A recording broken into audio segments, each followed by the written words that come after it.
Assalamualaikum warahmatullahi wabarakatuh. Perkenalkan, nama saya Leratus Sohifah, NIM 1912110012.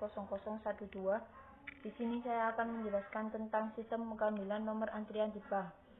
Memiliki kebutuhan fungsional, admin bank melihat tujuan nasabah datang ke bank, memberikan nomor antrian kepada nasabah, mengelola informasi pada antrian sehingga teller, customer service, dan nasabah dapat mengetahui nomor antrian sekarang. Teller memanggil nomor antrian, melayani kebutuhan nasabah, melakukan transfer atau penarikan dan penyetoran uang. Customer service memanggil nomor antrian, melayani kebutuhan nasabah, yaitu membuat rekening atau tabungan baru, menjelaskan layanan-layanan yang diminati nasabah dengan jelas. Nasabah mendaftarkan diri, kemudian login, memilih kebutuhan, datang ke bank, melihat dan mengambil nomor antrian, dapat memantau antrian. Kebutuhan non-fungsional, admin bank merupakan pegawai bank, harus tersambung ke internet, dapat diakses melalui laptop atau komputer yang sedia di bank. Teller merupakan pegawai bank, harus tersambung ke admin bank. Customer service merupakan pegawai bank, harus tersambung ke admin bank. Nasabah merupakan masyarakat Indonesia, harus selalu mengingat username dan PIN, harus tersambung ke internet, dapat diakses melalui HP. Jika antrian lewat, maka harus mengambil nomor antrian lagi. User interface. Ini adalah tampilan awalnya. Ada menu login dan daftar. Kemudian tampilan ketika memilih menu login, menginputkan username, kemudian password. Jika lupa passwordnya bisa diganti. Kemudian kita klik login. Jika memilih daftar, kita harus memasukkan nama, nick, email, nomor HP, kemudian membuat user ID yang digunakan untuk login, password. Kemudian kita klik daftar. Tampilan beranda untuk nasabah jika sudah mendaftar seperti ini. Ini bisa melihat nomor antrian. Nomor antrian ini mengambil nomor antrian. Kemudian kita bisa melihat profil juga, panduan, syarat, dan ketentuan.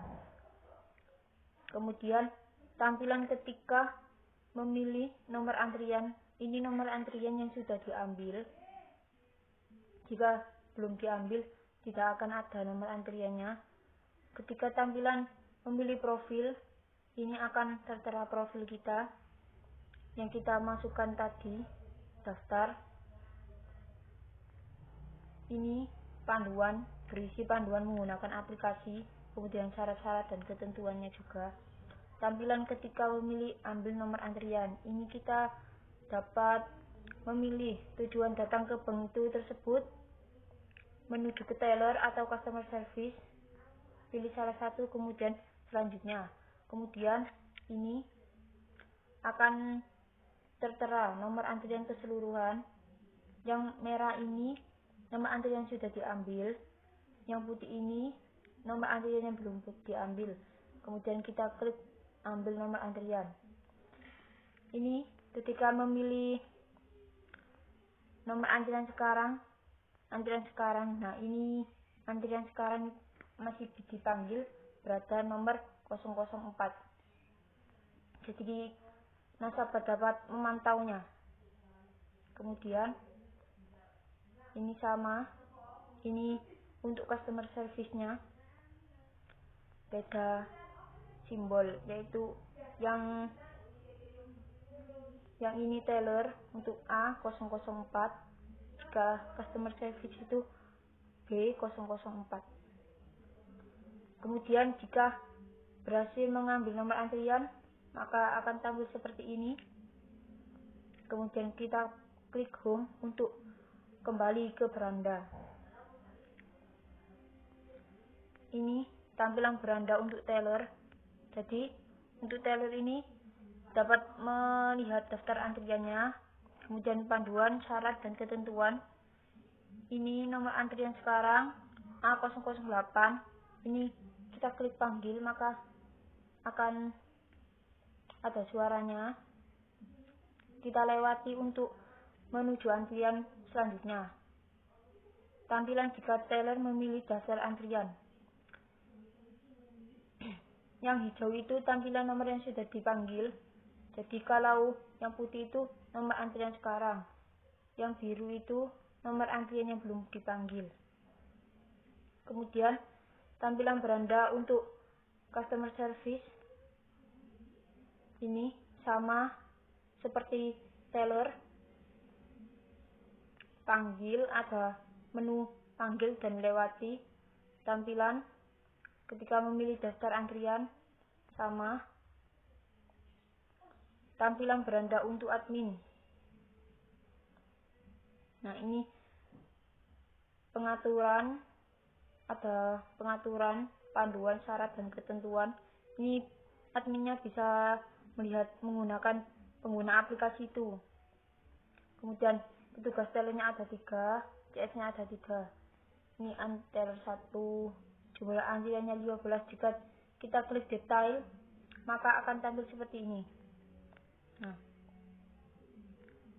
ini adalah antrian seluruhnya. Jika kita klik selengkapnya, maka akan tampil seperti itu.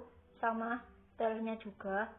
Kemudian untuk keseluruhan, jika ingin logout, maka akan ada tanda seperti ini. Apakah Anda yakin ingin keluar? Jika tidak, maka kita klik tidak. Jika iya, maka kita klik iya. Kemudian GFD-nya, diagram konteksnya seperti ini.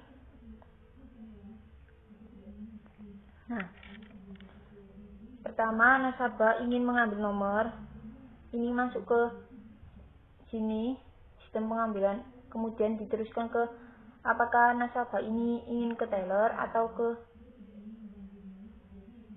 customer service. Kemudian informasi nomor antrian masuk ke admin, kemudian akan disimpan di dasar antrian di database ini. Dan selanjutnya sehingga customer service sama tellernya juga dapat melihat dasar antriannya. Kemudian ini kembali ke nasabah, yaitu nasabah mendapatkan nomor antrian. Begitu. Kemudian ini GFD level 0 untuk nasabah mengambil nomor antrian, melihat nomor antrian, memantau nomor antrian, membuat akun, melihat profil dan panduan. Untuk yang didapat nasabah yaitu dapat informasi nomor antrian, dapat mendapat nomor antrian, informasi profil, dan informasi panduan. Untuk admin mengatur tampilan, membackup data, melihat antrian, melihat pengguna sistem. Untuk manfaatnya informasi antrian, informasi data antrian. Untuk customer service dan tellernya memanggil nomor antrian, melayani nasabah, melihat antrian. Ini manfaat untuk teller dan customer service-nya mendapat gaji dan informasi data antrian. Sekian, itulah yang dapat saya sampaikan.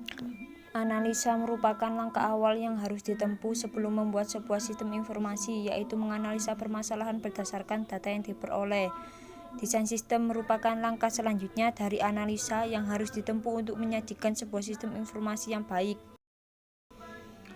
Pentingnya analisa dan desain sistem yaitu analisa akan menentukan keberhasilan dalam langkah desain sistem dan pondasi awal, sehingga ketika kita berada pada tahap desain sistem tidak akan membuang-buang waktu karena sebelumnya kita sudah mendesain sistem terlebih dahulu dan menganalisisnya. Jika sebelumnya kita belum menganalisis, maka pada tahap desain sistem akan terjadi banyak kegagalan pada sistem.